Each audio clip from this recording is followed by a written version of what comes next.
বন্ধুরা, আজকে আমি আপনাদেরকে দেখাবো স্ল্যাব মার্বেল কিভাবে আমরা কাটিং করি।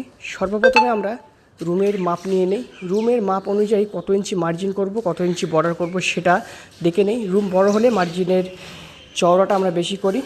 তো রুমটা যেহেতু আমাদের বড়, সেই কারণে আমরা এখানে 10 ইঞ্চি মার্জিন এবং 2 ইঞ্চি একটি বর্ডার দেব। তো সেই হিসাবে আমরা মাপ করে নেওয়ার পরে তারপরে আমাদের যে স্ল্যাব মার্বেলগুলো আছে সেই মার্বেলগুলো আমরা ভেন্স মিলিয়ে আমরা কিন্তু ফ্লোরে আগে বিছিয়ে নিচ্ছি, তারপরে কিন্তু আমরা এটাকে কাটিং করব।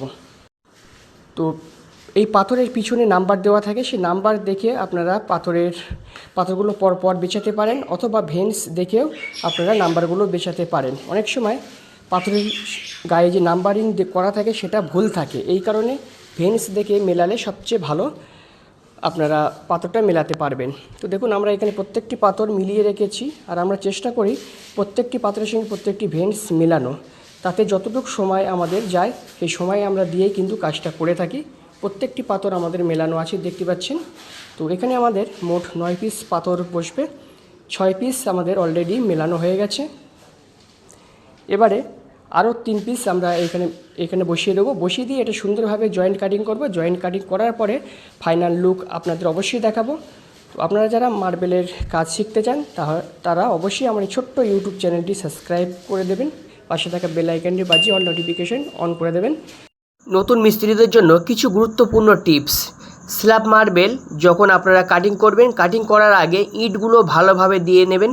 কমপক্ষে একটি পাথরে 6টি ইঁট অবশ্যই দিতে হবে, এর বেশি হলেও কোনো অসুবিধা নেই। তারপর লাল বালি ভালোভাবে চেলে নিয়ে প্রত্যেকটি ইঁটের উপরে লাল বালি দিয়ে নেবেন।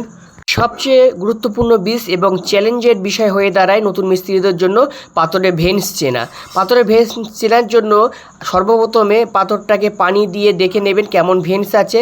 একটি পাথরের যে কোনো একটি কোণ মার্ক করবেন, সেই কোণটা কেমন ডিজাইন আছে আপনারা দেখে নেবেন। প্রথমে একটি পাথর ফ্লোরে বসিয়ে দেবেন, তারপরে সেই কোণটা ফলো করে আপনার লডের মধ্যে যে পাথরটা থাকবে সেটা পানি দিয়ে দেখে নেবেন যে সেম কোণ হচ্ছে কি না। সেম কোণ যদি হয়, একই রকম হয়, তাহলে সেই পাথরটি তার সঙ্গে মেলাবেন।